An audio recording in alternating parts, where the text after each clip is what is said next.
Well, some sad news in the music world. Today, the Queen of Soul, Aretha Franklin, passed away this morning in Detroit after a battle with pancreatic cancer. Now, the 76-year-old was one of the world's most iconic voices.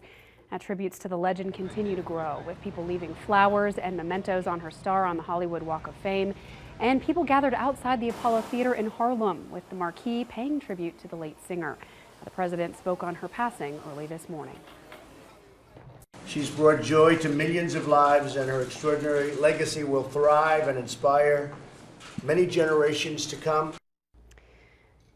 And tributes have also been pouring in on Twitter, with former President Barack Obama writing in part, may the Queen of Soul rest in eternal peace. Now, Oprah Winfrey also weighed in, writing, "We'll miss you, Queen." And Supreme singer Diana Ross tweets, or Carole King rather, "What a life, what a legacy. So much love, respect, and gratitude. R.I.P. Aretha Franklin." And now we have a look back at her legacy.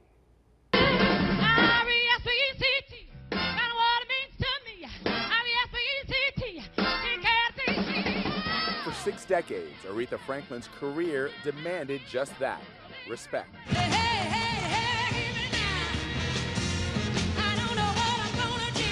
Her songs about womanhood, strength, and heartbreak have transcended generations.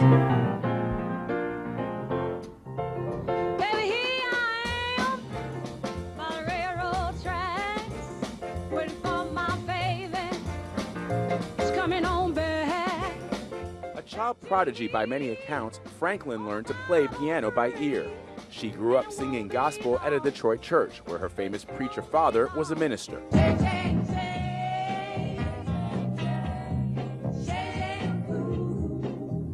In 1961, Franklin made the transition from gospel singer to a pop singer. And with the release of her first secular album, her star quickly began to rise.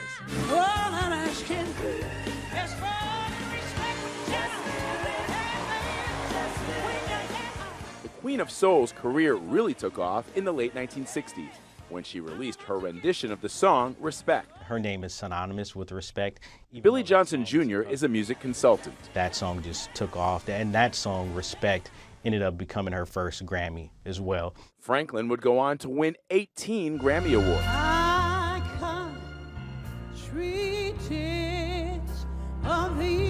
And perform at inaugural events for 3 presidents.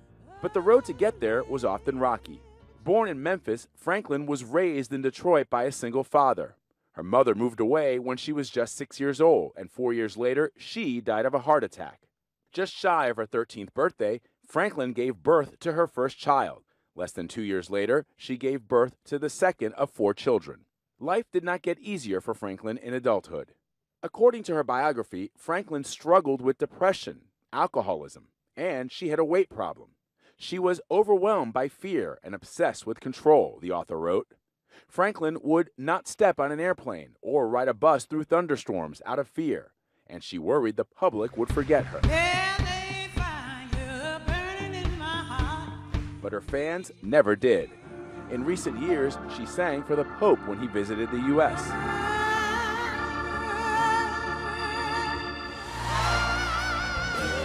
And in 2015, she brought President Obama to tears during the Kennedy Center honors while singing A Natural Woman. Over the last decade, Franklin's health seemed to decline. In an interview with Anthony Mason for CBS Sunday Morning in 2011, he asked her about it. How is your health? My health is wonderful.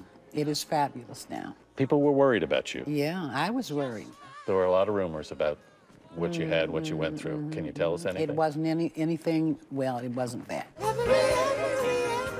Franklin's last known performance was in November 2017 for Elton John's AIDS Foundation Fall Gala. And, like always, the Queen of Soul delivered.